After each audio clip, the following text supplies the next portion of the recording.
नमस्कार. फिनिक्स एज्युकेअरमध्ये तुमचं स्वागत आहे. 10वी महाराष्ट्र बोर्डची परीक्षा आता लवकरच होईल. तर त्या परीक्षेमध्ये कसा अभ्यास करायचा, कोणकोणत्या चुका तुम्हाला नाही करायच्यात, ह्या व्हिडिओमध्ये मी त्याच्याबद्दल सांगणार आहे. आता ही सर्वात मोठी चूक विद्यार्थी करतात, की ज्या विद्यार्थ्यांनी सुरुवातीपासून अभ्यास केलेला असतो. काही विद्यार्थ्यांचा 70-80% अभ्यास झालेला असतो. आता पूर्व परीक्षा पण झाली असेल किंवा काही शाळांमध्ये पूर्व परीक्षा पण होईल. तर पूर्व परीक्षेमध्ये काही गुण मिळतात विद्यार्थ्यांना. त्यानंतर त्यांना एक कॉन्फिडन्स येतो किंवा काही विद्यार्थ्यांना एक ओव्हर कॉन्फिडन्स येतो, की समजा काही विद्यार्थ्यांना पूर्व परीक्षेमध्ये 90% गुण मिळाले. मग त्यांना असं वाटतं की आता मला 12वीच्या बोर्डाच्या परीक्षेत देखील तेवढे गुण मिळतील. किंवा काही विद्यार्थी कसे पास होतात पूर्व परीक्षेत, मग त्यांना असं वाटतं की आता मी पास होणार, मला काही प्रॉब्लेम नाही आहे आणि मी आता अभ्यास करायची काही गरज नाही आहे. तर ही सर्वात मोठी चूक आहे.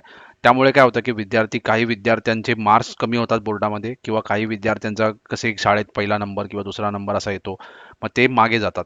ह्याचं कारण काय आहे की आपण बघूया की सर्वात मोठी चूक असते की अहंकार येतो माणसामध्ये. तर अहंकाराचा वारा न लागो राजसा. याचा अर्थ काय, की माणसाला अहंकाराचा वारा नाही लागला पाहिजे.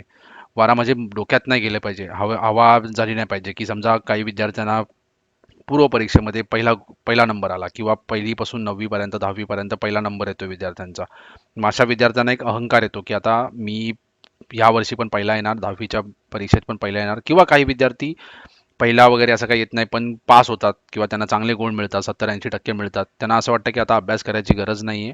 आता मला जसं पूर्व परीक्षेत मार्क्स मिळाले तसेच मला आता बोर्डाच्या परीक्षेत देखील मार्क मिळणार. तर असं होत नाही. त्याचं कारण काय, की जी बोर्डाची परीक्षा असते त्या परीक्षेमध्ये एक थोडं वेगळं वातावरण असतं. जसं आपण पूर्व परीक्षा कशी शाळेत देतो, शाळेतलेच टीचर आपले पेपर तपासतात. त्या टीचर्सला माहीत असतं की हा विद्यार्थी किती हुशार आहे किंवा त्याला कसे गुण द्यायचे. असे काही सॉफ्ट कॉर्नर आपल्या टीचरना आपल्याबद्दल असतं.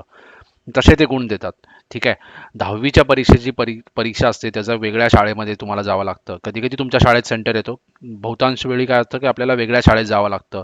तिकडे गेल्यानंतर तिकडे थोडं आपल्याला दडपण देखील असतं. ठीक आहे. तिकडे आता शाळेत कसं आपल्याला टाईममध्ये पेपर नाही झाला तर थोडे 5-1 मिनिटं एक्स्ट्रा देतात. तसं बोर्डाच्या परीक्षेत नसतं. बोर्डाच्या परीक्षेमध्ये तुम्हाला बरेचसे पेपरवरती डिटेल्स भरायचे असतात, बारकोड लावायचा असतो, होलोग्राफ लावायचा असतो. त्यामध्ये देखील खूप टाईम जातो. मग टाईम मॅनेजमेंट खूप महत्त्वाचं असतं. त्यामुळे काय होतं, कधी-कधी पेपर सुटतो आपला. त्याच्यासाठीच मी सांगतो, की पेपर तुम्ही पेपरचा प्रॅक्टिस केला पाहिजे, पेपर सोडवले पाहिजेत. ठीक आहे.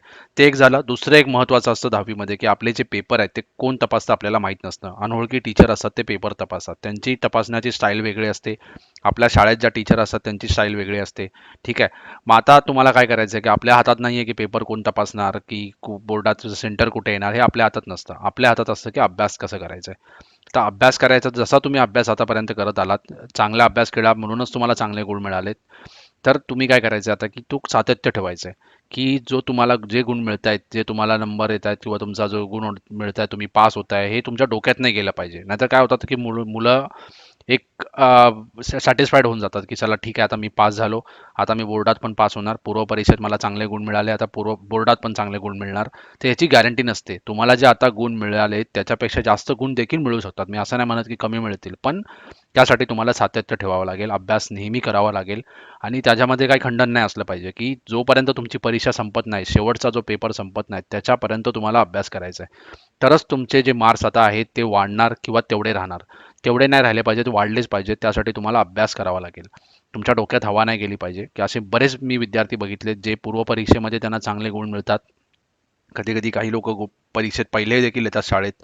मग टीचर्स देखील त्यांचं अभिनंदन करतात. टीचरला पण वाटतं, की चला आता या विद्यार्थ्याला चांगले गुण मिळाले शाळेच्या, तर त्यांना बोर्डात देखील चांगले गुण मिळणार. टीचरची काही चुकी नसते, आपली पण काही चुकी नसते. पण एक आपल्या डोक्यामध्ये हवा जाते. तर तसं नाही गेलं पाहिजे.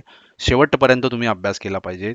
काही जर तुमचा अभ्यास थोडा राहिलाय, परीक्षेमध्ये तुम्ही नाही करू शकला पूर्व परीक्षेमध्ये, तर तो अभ्यास करा आणि रिव्हिजन करत राहा, सातत्य ठेवत राहा. जर सातत्य ठेवलं तर तुम्हाला चांगले गुण नक्की मिळणार. मला आशा आहे की हा व्हिडिओ तुम्हाला आवडला असेल. जर व्हिडिओ तुम्हाला पाहिजे असेल तर चॅनलला सबस्क्राईब करा. अधिकाधिक विद्यार्थ्यांबरोबर, तुमच्या मित्रांबरोबर, मैत्रिणींबरोबर हा व्हिडिओ शेअर करा. व्हिडिओ बघितल्याबद्दल धन्यवाद.